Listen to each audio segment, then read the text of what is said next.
Hello বন্ধুরা, আশা করি আপনারা সবাই ভালো আছেন। মাইক্রোসফট এক্সেলে কাজ করার কথা শুনলে আমরা কিন্তু অনেকেই ঘাবড়িয়ে যাই বা এটাকে অনেক জটিল মনে করি। কিন্তু আপনার যদি একটু বেসিক ধারণা থাকে, এই বেসিক ধারণা দিয়ে কিন্তু আপনারা অনেক ধরনের কাজ খুব অনায়াসেই কমপ্লিট করতে পারবেন। মাইক্রোসফট এক্সেল এখন শুধু আপনার হিসাব নিকাশ বা জাস্ট ডাটা সেভ করার জন্য ব্যবহৃত হয় না। এটা কিন্তু আজকাল ডাটা এন্ট্রির কাজ করে কিন্তু অনেকে ফ্রিল্যান্সিং করছে বা অনেকে টাকা পয়সাও ইনকাম করছে। তাই আজকের ভিডিওতে আমি আপনাদেরকে কিছু বেসিক ধারণা দিব, যেটা দিয়ে যেন আপনারা আপনাদের দৈনন্দিন জীবনে যত টুকিটাকি কাজ আছে তা যেন অনায়াসে সম্পন্ন করতে পারেন। তো চলুন দেরি না করে আজকের ভিডিওটা শুরু করা যাক। Welcome to tech with Pavel. তো আপনারা যখন মাইক্রোসফট এক্সেল ফাইলটি প্রথমবার ওপেন করবেন তখন ইন্টারফেসটা কিন্তু অনেকটা এরকম শো করবে, ঠিক আছে?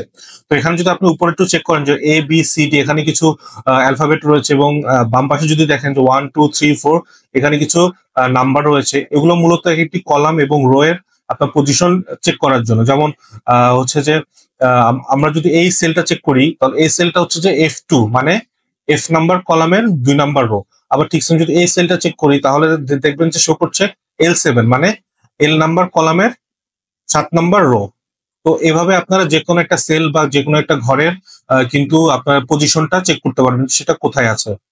তো আমি এখন আপনাদেরকে দেখাবো যে কিভাবে আপনারা সিরিয়াল বা নাম্বারিংটা খুব ইজিলি করতে পারেন। যেমন আমাদের কিন্তু 1 2 3 4 এভাবে আমাদের ম্যানুয়ালি কিন্তু অনেক কিছু অনেক সিরিয়াল আমাদের দিতে হয়, ঠিক আছে?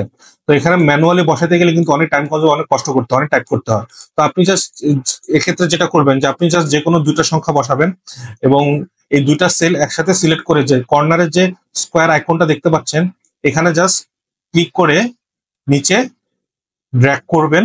তাহলে দেখবেন যে বাকি যে নাম্বারগুলো রয়েছে এগুলো কিন্তু অটোমেটিক্যালি জেনারেট হয়ে গিয়েছে।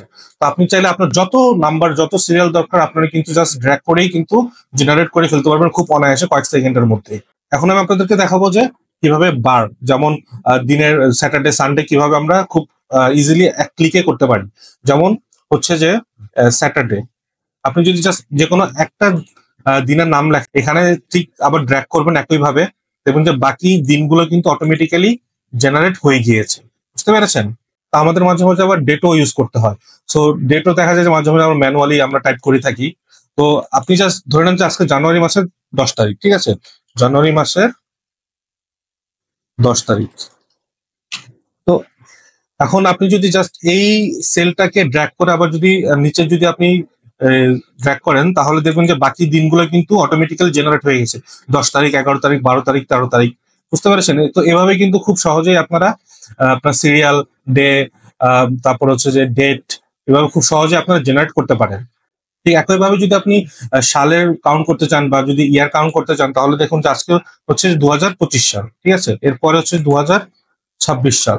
তো এই দুইটা ইয়ার দিয়ে আপনারা জাস্ট নিচে ড্র্যাগ করবেন তাহলে দেখবেন কিন্তু বাকি যে বছরগুলো রয়েছে সেটা কিন্তু অটোমেটিক্যালি চলে এসেছে। বুঝতে পারছেন? তো এভাবে আপনারা চাইলে যে কোনো নাম্বারিং বা সিরিয়াল বা হচ্ছে যে আপনার ডেট, ডে বা ইয়ার, এভাবে খুব সহজে আপনারা ট্র্যাক করতে পারেন বা হচ্ছে যে জেনারেট করতে পারেন। আপনাকে ম্যানুয়ালি টাইপ করে কষ্ট করতে হবে না। তো এখন আমি আপনাদেরকে দেখাবো আপনার কিভাবে মাইক্রোসফট এক্সেলে খুব সহজে যোগ, বিয়োগ, গুণ, ভাগ করতে পারেন। তো এই টিউটোরিয়ালটি একদম বেসিক লেভেলে, যাদের এক্সেল সম্পর্কে ধারণা খুবই কম, মূলত তাদের জন্য এই টিউটোরিয়ালটি করা, ঠিক আছে? তো এখানে দেখুন আমার এখানে কিছু সংখ্যা রয়েছে, ঠিক আছে? তো এই সংখ্যাগুলো যদি আমরা যোগ, আমরা বের করতে চাই, যোগফল বের করতে চাই, তাহলে আমরা যেই সেলটাতে আমরা যোগফলটা দেখতে যাচ্ছি প্রথমে সেই সেলটি সিলেক্ট করতে হবে। তো সেলটি সিলেক্ট করার পরে দেখবেন যে আমার ডান পাশে একটি ফাংশন রয়েছে অটো সাম। এখানে যদি ক্লিক করেন তাহলে কিন্তু যে সাম, মানে যোগফল, যেই অপশনটি রয়েছে এটি সিলেক্ট করবেন, ঠিক আছে? এটা সিলেক্ট করার পরে কিন্তু দেখুন যে আমার যে সংখ্যাগুলো রয়েছে সবগুলো কিন্তু একসাথে সিলেক্ট হয়ে গিয়েছে। এখন যদি আপনি এন্টার প্রেস করুন তাহলে দেখুন আমার কিন্তু যোগফলটি জেনারেট হয়ে গিয়েছে। এখন আপনি যদি চাইলে ম্যানুয়ালি বা এমনি নিজে নিজে যদি আপনি যে কোনো স্পেসিফিক যে কোনো সংখ্যার যোগফল যদি আপনি বের করতে চান তো সেক্ষেত্রে দেখুন উপরে যে আমার এখানে যে বক্সটা রয়েছে, এখানে যে ফর্মুলাটা রয়েছে এখানে আপনি মডিফাই করতে পারেন। যেমন হচ্ছে এখানে F3, মানে F3-তে আমার যে সংখ্যাটা রয়েছে সেলে, সেই সংখ্যাটা দেখাচ্ছে। এখন এর সাথে যদি আমরা আহ, একটু মাঝখানে কমা দিই, কমা দিয়ে যদি আমি কন্ট্রোল প্রেস করে যদি আমি বাকি যে সংখ্যাগুলো আমরা যোগফল ব্যবহার করতে চাচ্ছি, বের করতে চাচ্ছি, সেগুলো যদি আমরা সিলেক্ট করি, তাহলে দেখবেন যে স্পেসিফিকলি শুধুমাত্র ওই সংখ্যাগুলোর যোগফলই আমার এখানে দেখাবে। দেখুন এই তিনটা সংখ্যার যোগফল কিন্তু আমার এখানে দেখাচ্ছে। ঠিক আছে, এখন যদি আপনারা বিয়োগফল বের করতে চান, যেমন আমার যদি এই 99 থেকে যদি আমি 58টা বিয়োগ দিতে চাই, তাহলে আপনারা কিভাবে বিয়োগ দিবেন? তো এখানে আমাকে সর্বপ্রথম যে 99 যে সেলটি রয়েছে এই সেলটি আমাকে সিলেক্ট করতে হবে। ঠিক আছে, এরপরে আমাকে যে বিয়োগ চিহ্নটা রয়েছে এটা আমরা দিব, এবং এখন যদি 58 যে সেলটা সিলেক্ট করি এবং এরপর এন্টার দিই, তাহলে কিন্তু যে বিয়োগফল কিন্তু চলে এসেছে। ঠিক আছে, ঠিক একইভাবে আপনি যদি গুণফল যদি আপনি করতে চান, যে যে কোনো একটা সংখ্যার, দুইটা সংখ্যার বা তিনটা সংখ্যার, বা আপনার যতগুলো সংখ্যার গুণফল আপনি দেখতে চাচ্ছেন, ঠিক একইভাবে আপনি যদি এখানে যদি আপনি 20 যে সেলটা রয়েছে এটা যদি আপনি সিলেক্ট করেন এবং মাঝখানে যদি আপনি গুণ যে আমাদের চিহ্নটা রয়েছে গুণ চিহ্নটা দেন, এবং আপনি যদি এটার সাথে 99 গুণ করেন, যেমন F10টা যদি আপনি ক্লিক করেন, তাহলে কিন্তু যে গুণফলটাও চলে এসেছে। ঠিক আছে, তো এখানে চাইলে আপনারা যে কোনো আরো যদি সংখ্যা অ্যাড করতে চান, এটার সাথে কিন্তু আপনারা চাইলে এখানেও গুণফল দিয়ে বাকি সেলগুলো অ্যাড করতে পারবেন। ঠিক আছে, তো এই গেল কিভাবে আপনারা যোগ বিয়োগ গুণ আপনারা বের করতে পারবেন। তো এখন আমি আপনাদেরকে দেখাবো কিভাবে যে এখানে যে আমাদের ক্রমিক সংখ্যাগুলো রয়েছে এখান থেকে সবচেয়ে বড় সংখ্যাটা কোনটা সেটা আপনারা কিভাবে আপনারা বের করবেন। ঠিক আছে, ঠিক সেম আমরা যে কোনো একটা সেল সিলেক্ট করতে হবে, এবং এখানে অটো সাম যে অপশনটা রয়েছে এখানে যদি আবার আপনি সিলেক্ট করেন, তাহলে দেখবেন যে ম্যাক্স, যে মানে সর্বোচ্চ। তো ম্যাক্স অপশনটা আপনি সিলেক্ট করবেন, সিলেক্ট করার পরে দেখেন আমার কিন্তু সংখ্যাগুলো অটোমেটিক্যালি সিলেক্ট হয়ে গিয়েছে। এরপর যদি আপনি এন্টার প্রেস করেন, তাহলে দেখবেন যে সবচেয়ে বড় সংখ্যা যেটা সেটা কিন্তু চলে এসেছে। ঠিক আছে, এখন যদি আপনি চিন্তা করেন যে জাস্ট আমার এই প্রথম চারটা কলামের মধ্যে বা চারটা রো এর মধ্যে বা এই চারটা সংখ্যার মধ্যে কোন চারটা আমার কোনটা আমার সবচেয়ে আহ, সর্বোচ্চ নাম্বার, সেটা যদি আপনি দেখতে চান, সেক্ষেত্রে কি করতে হবে, আবার ঠিক সেম আপনাকে আমাদের উপরে যে ম্যাক্স যে অপশনটা রয়েছে এখান থেকে আমাদের রেঞ্জটা সিলেক্ট করতে হবে। যেমন এটা হচ্ছে 1 মানে হচ্ছে কি আমার F3, এখন 58টা হচ্ছে যে F6 এ। ঠিক আছে, তো এখানে আমরা জাস্ট F3 যে F11 এর পরিবর্তে আমরা F6টা আমরা দিয়ে দিব। এখন দেখুন এই চারটা সংখ্যার মধ্যে সর্বোচ্চ সংখ্যা হচ্ছে 58, এটা কিন্তু আমার এখানে চলে এসেছে। ঠিক একইভাবে আপনার যদি ম্যাক্সের বদলে এখানে যদি আপনি মিন লেখেন মানে মিনিমামটা লেখেন, তাহলে কিন্তু সর্বনিম্ন নাম্বার যেটা সেটাও কিন্তু আপনারা এখানে দেখতে পারবেন। এখন দেখুন আপনারা যদি এভারেজটা যদি আপনারা কাউন্ট করতে চান, যেমন আমার এখানে যতগুলো সংখ্যা রয়েছে সবগুলো সংখ্যা আমার এভারেজ কত সেটা আমাদের বের করতে হবে। ঠিক সেম আমরা সংখ্যাগুলো আমরা সিলেক্ট করলাম, এরপরে যদি আমরা যে অটো সাম এখানে যে অপশনটা রয়েছে এখানে যাওয়ার পরে যদি যে এভারেজ যে অপশনটা রয়েছে এভারেজটা যদি আমরা সিলেক্ট করি, তাহলে কিন্তু দেখুন আমার কিন্তু নিচে কিন্তু এভারেজ 52.25 এটা অটোমেটিক্যালি জেনারেট হয়ে গিয়েছে। ঠিক একইভাবে আপনারা যদি যে কোনো স্পেসিফিক একটা দুইটা সংখ্যার যদি আপনারা এভারেজ বের করতে চান, সেটাও কিন্তু আপনারা এখানে সেল নাম্বার অ্যাডজাস্ট করেও কিন্তু আপনারা এভারেজ বের করতে পারবেন। তো এভাবেই বেসিক্যালি আপনারা চাইলে যে কোনো সংখ্যার বা যে কোনো একটি সিরিয়ালে যোগ বিয়োগ গুণ বা এভারেজ বা ম্যাক্সিমাম নাম্বার কত, মিনিমাম নাম্বার কত, এভাবে খুব সহজেই বের করে ফেলতে পারেন। তো এখন আমি আপনাদেরকে দেখাবো আপনারা কিভাবে মাইক্রোসফট এক্সেলে ছক তৈরি করবেন বা টেবিল তৈরি করবেন, বা কিভাবে আপনি একটি টেবিল ক্রিয়েট করে নিজের মতো করে কাস্টমাইজ করতে পারেন। ঠিক আছে, তো ধরে নেন যে আমি যদি এই সেল এত পর্যন্ত যদি আমি একটি ছক বানাতে চাই বা একটা টেবিল বানাতে চাই, তো আমাকে সর্বপ্রথম আমাকে সেলগুলো সিলেক্ট করতে হবে। ঠিক আছে, তো এরপরে দেখুন উপরে এই যে এখানে আমার বর্ডারের একটি অপশন রয়েছে, এখানে নো বর্ডার শো করছে।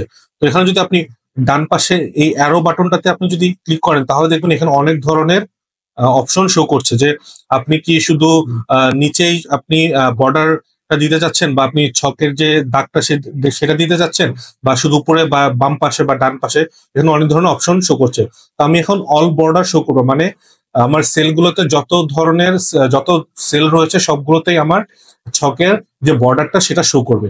আমি যদি অল বর্ডারটা আমি সিলেক্ট করি, তাহলে দেখুন এই যে এই কয়েকটা সেল কিন্তু আমার সিলেক্ট হয়ে গিয়েছে এবং টেবিল হিসেবে কমপ্লিট কমপ্লিট পরিণত হয়ে গিয়েছে। ঠিক আছে, তো এখন আপনারা চাইলে এখান থেকে যে কোনো ধরনের নিজেদের মতো করে কাস্টমাইজ করতে পারেন, যে বিভিন্ন ধরনের কালারও দিতে পারেন। যেমন যে এখানে আপনারা দেখুন যে ফিল কালার অপশন রয়েছে, তো এখান থেকে আপনার পছন্দ মতো যে কোনো একটি কালার চুজ করে কিন্তু এই টেবিলটাকে আপনি কালার দিতে পারেন। ঠিক আছে, তো আমি যদি এই নীল কালারটা আমি চুজ করি, তাহলে দেখুন যে পুরো সেলটাই কিন্তু স্পেসিফিক এই টেবিলটা আমার নীল কালার হয়ে গিয়েছে। তো এখান থেকে যদি আবার আপনি আবার আগের যদি আবার কোনো কালারে আপনি ফিরে যেতে চান, তাহলে আবার নো ফিলে সিলেক্ট করলে কিন্তু এখানে চলে আসছে যে আগের মতোই সাদা হয়ে গিয়েছে। ঠিক আছে, তো এখন আমি আপনাদেরকে দেখাবো যে কিভাবে আপনারা একটা সেলে মাঝে মাঝে আমাদেরকে বিভিন্ন 2-3টা সেল একসাথে আমাদেরকে মার্জ করে কাজ করতে হয়। তো কিভাবে আপনারা মার্জ করবেন, যেমন মানে কিভাবে আপনারা একসাথে কতগুলো সেলকে একসাথে একটি সেলে রূপান্তরিত করবেন। ঠিক আছে, তো লেটস সে আমি এই 4টা সেলকে আমরা একটা সেল বানাবো। তো এখানে এই 4টা সেল সিলেক্ট করার পরে আমরা যে দেখুন উপর অপশন রয়েছে মার্জ অ্যান্ড সেন্টার, এটা যদি আমি ক্লিক করি তাহলে দেখুন এই 4টা সেল কিন্তু আমার এখন একটা সেল হয়ে গিয়েছে। তো এখানে আপনারা চাইলে যে কোনো কিছু লিখতে পারেন, যে কোনো কিছু টাইপ করতে পারেন।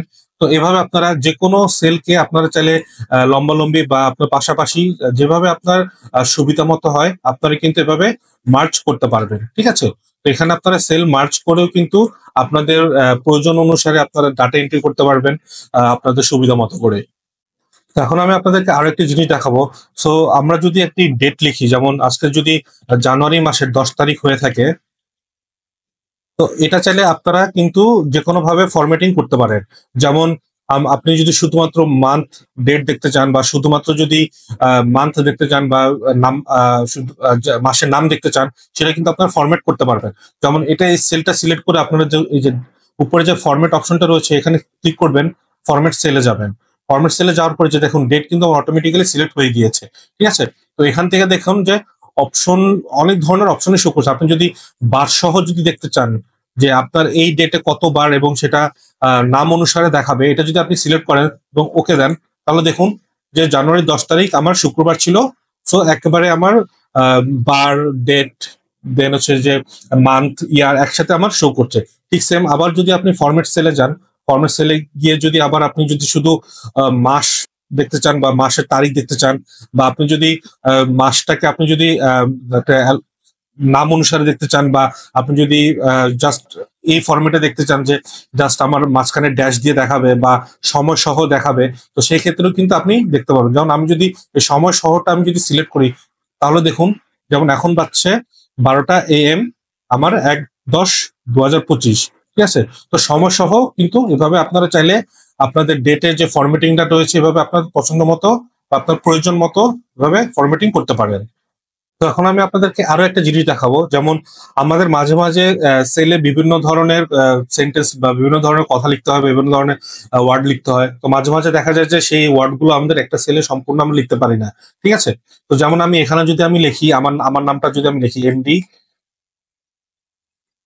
রিয়াদুল ইসলাম পাভেল, তো দেখুন এই নাম, আমার নামটা কিন্তু এই সেল থেকে আরো বের হয়ে গিয়েছে। তো এই যে সেলের যে স্পেসটা রয়েছে, স্পেসের মধ্যে আমার পুরো নামটা দেখাচ্ছে না। তো এর জন্য কি করতে হবে, দেখুন উপরে র্যাপ টেক্সট এই অপশনটি রয়েছে।